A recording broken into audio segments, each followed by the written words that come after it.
Alright, so I just got done with the call, with the discovery call, and it went pretty well. And the funny thing is, like, this time I just was like, I was like, man, like, stop overthinking it. Like, I don't have to be so rigid with the rules and everything like that. Just have a normal conversation and try to help the guy. That's all. Like, try to figure out what he wants to, just try to figure out what he's struggling with, and then give him advice on what we could do and what how that would look like and everything like that. And that's kind of what we did. Like, Anand basically said a discovery call should go on for like 15 minutes, but this time I was like right from the get go, I was like, yeah, whatever. Like, I was like, yeah, whatever, man. I'm just gonna. I didn't really follow the rules at all. I just talked to him for like an hour, you know, and that's it. And now we got a second call booked. And yeah, I don't know, man. I think I did pretty good. Yeah, whatever, man. I've no like, why not? Why not just talk to a person? Like, this made it so much more comfortable because I didn't have to like frame it like it wasn't an interview this time. It was an actual conversation. It wasn't like, oh, let's get from this question to this and this and this and this as fast as possible. Um, no, wasn't the case. So, I mean, seriously, it's I don't think it's that difficult. You don't have to employ any weird tactics. Just talk to the guy and be a normal person and try to help. And that is it.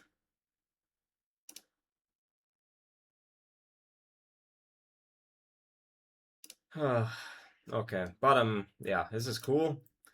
I got another call lined up for tomorrow, and then I still didn't get back to Jay, who is also like interested, but that would be three people at the same time. And that's like a little unfortunate right now because I kind of want to wait for uh to see how it plays out with Joe on Thursday. We booked another call for Thursday. I'm gonna put a plan together till then. I'm already doing it on my second screen right now with Claude. Thanks, Claude, for helping me out. And I'll just try to get this thing done immediately because this is gonna stress me the hell out until it's done. So I will do it immediately. And once that is done, once I feel comfortable presenting that, then I will do other stuff. But I just gotta get this done immediately. I gotta get this out of my head immediately. But yeah, cool. Cool. Yeah, these calls are not that bad, man. You just gotta talk to people, bro. I really think, like, again, with all these rules, I don't think they're that strict. Also with the looms that I sent people. Like, I followed the approximate structure, but every single loom I did a little bit different. I definitely deviated from the structure that I should follow, and all of them worked. I got two calls booked, and one guy who's interested. That one guy who's interested didn't even watch the loom, so you can't even say anything about that. But, well, yeah. I don't know. Yeah, it's not that difficult. It's pretty logical. So that's cool. I like that. Um, yeah, I just like that it's as simple as it should be. Seriously, like I don't like like doing the I don't like playing a character or anything like that. I don't like like I don't oh my God. I don't like to play a game of mental chess on a sales call. That's just fucking stupid, bro. And that's everybody says you shouldn't do that anyway, but that's kind of what you think it is. Like, you gotta say all the right things to convince the guy to give you a chance or to hire you and stuff like that. Ultimately, it's very simple. They have a problem, you can solve it, and then convince them that you're the right guy to solve it. That's it. Like, that's all it is. That's all it is, man. And I just talked to him for an hour. That's it. I just talked to him, asked him a bunch of questions, follow up questions. I was just curious about his goals, and I was genuinely curious because I am genuinely curious. I like talking about people's goals.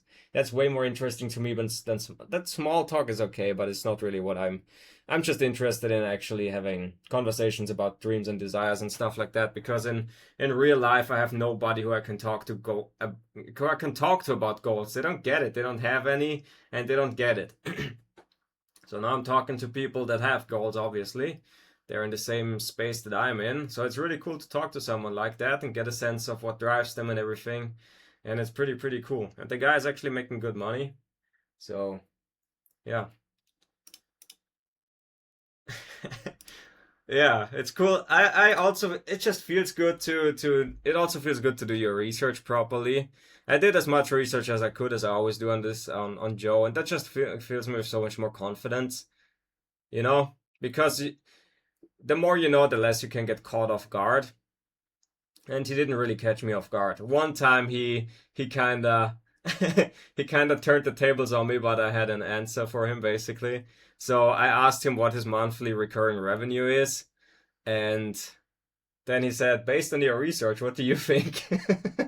But I said, okay, man, yeah, I actually did my research. So I gave him an answer, and he was like, ah, yeah, pretty close, you know?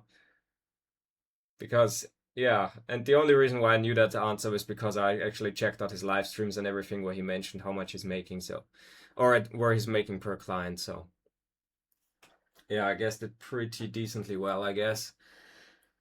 But yeah, it's interesting. Like every potential prospect poses a new challenge.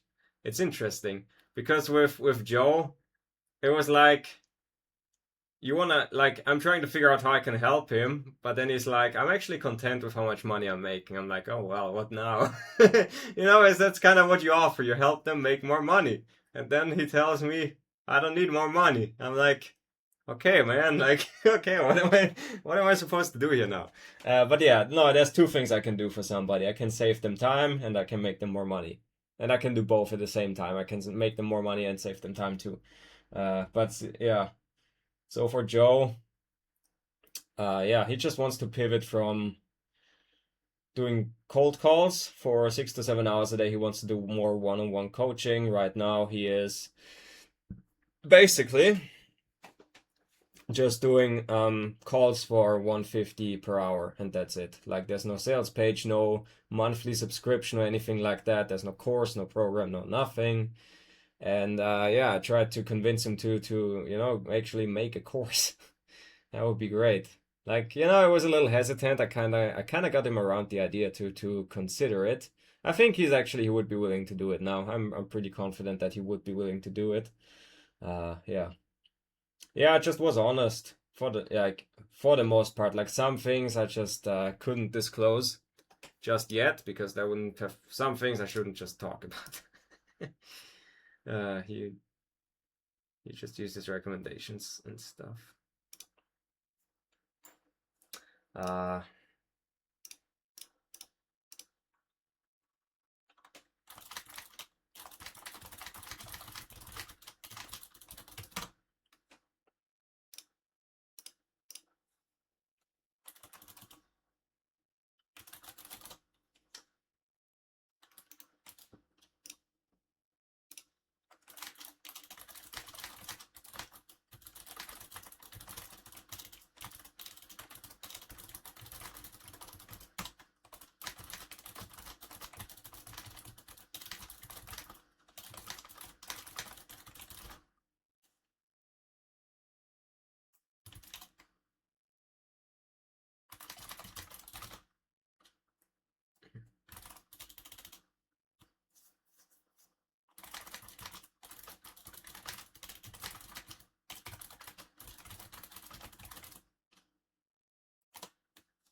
um yeah, anyway, so that's cool. Yeah, we got 2 calls booked now. It's pretty cool. I'm kind of more chill talking to the guy that I'm gonna talk to tomorrow. Because the thing about Joe is he seemed like a really nice guy and he is a really nice guy. But the thing is like you could tell he's already quite experienced in sales and that sort of stuff. So it's not like you're talking to somebody who has like no idea about the stuff, which means that obviously uh I have to really seem like I know what I'm talking about. And I mean, I do know what I'm talking about, but at the same time, I was a little nervous that I would just say something dumb or something and he would notice that I'm saying something wrong or whatever. But, it worked out well. And with the guy tomorrow, John, that guy's just getting into YouTube. Like, he's mainly just doing YouTube stuff. He has not really any idea about the sales side of things as far as I'm aware, so I think that I'm gonna be less nervous tomorrow. I was pretty nervous. I'm always nervous about these calls. I'm just nervous about them. Uh, it's just like that breaking the ice stage is just, and usually like you don't break the ice for the entire call, for the most part because you don't know each other and you're talking to a stranger for the first time. So it's gonna be a little awkward for the whole call. And with Joe, it was good. I figured because again he's very good at talking to people I saw a lot of his videos. He's like he's literally doing cold calls for a living, so he's very good at speaking to people. He's very smooth, so I figured this would be this would be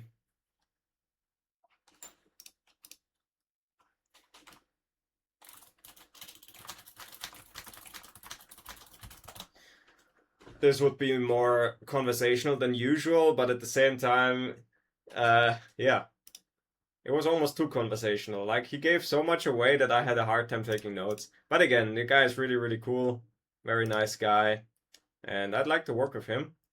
But yeah, again, it's gonna be difficult to. We'll see. At the end, he was more interested, you know? It took a little bit, but we'll see. It will come down to the pricing and everything like that. Yeah, so I definitely didn't follow the rules because I already kind of got into price a little bit, and I kind of made a mistake there by suggesting that I would only charge 500, which is not the case. But you know, come on, I can't charge 500 for. I gotta charge like more than that, like I don't know, like 700, 800 or something like that. Uh, we'll see. I think 1,000 would probably be too much for Joe. I think I should go for like 700, 800 a month or something like that. I think that would be reasonable. Yeah, if I go for it, I don't want to fucking blow it again, man. Like, I don't want to go for get as much as you can. Dude, I just want to work for somebody and actually put this into practice. How about that? And again, I can't at the same time. I just gotta find that middle ground where I don't undersell myself, but I also don't overcharge. I just gotta find that middle ground, you know? I think 800 a month is a reasonable thing. I mean, 1,000 a month is reasonable, but at the same time, he's actually making like 6 to 10K a month or something like that. So 1,000 shouldn't be a deal breaker, honestly, if I think about it. But we'll see, we'll see. I mean, it is a lot of work that I have to do. Like I have to do a lot of work. Like seriously. So I think maybe I should. No, I had him in my head that he made 5 to 6K, but he's actually making 6 to 10K. So I think 1,000 is actually fine to charge, and maybe rev share like 15%, something like that. I think that's okay. And again, either he says he pushes back or something like that. But like seriously, I got a lot of work to do here if we're gonna do this. Like I gotta make sure that his LinkedIn is working good, that his YouTube is working good. Instagram, I mean, Instagram is not that important because he has nothing. He has 93 followers, so it's kind of useless. Hmm.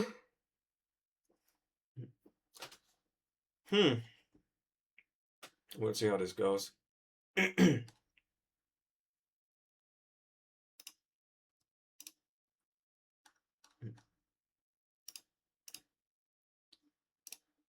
We'll see how this goes. We'll see how this goes.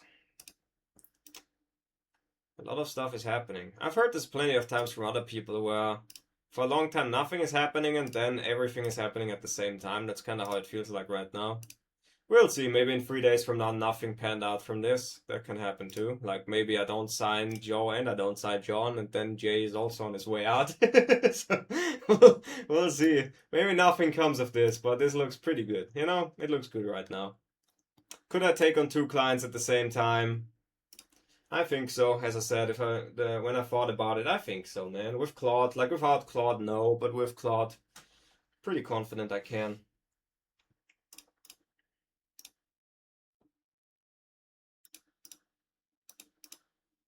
But yeah, I think these sales calls are not that.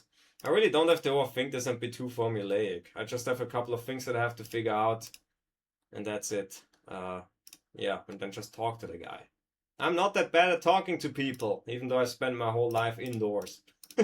Still, I'm pretty good at talking to people, actually. Pretty good at following up and pretty good at being. I'm curious, dude. Like, I ask follow up questions naturally. I have some things that are just ingrained in my brain that I can just talk without having to think much about it. Depends on the person I'm talking to. But. Yeah. Ooh, that's too bad.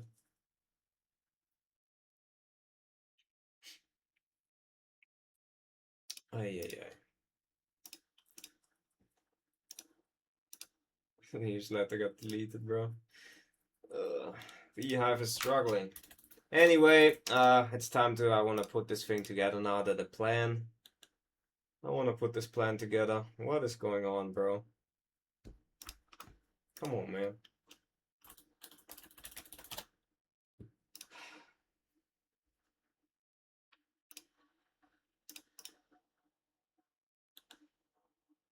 I think Beehive needs a second to recover mentally. Anyway, so that's kind of what's going on right now, and that's it. Bye bye.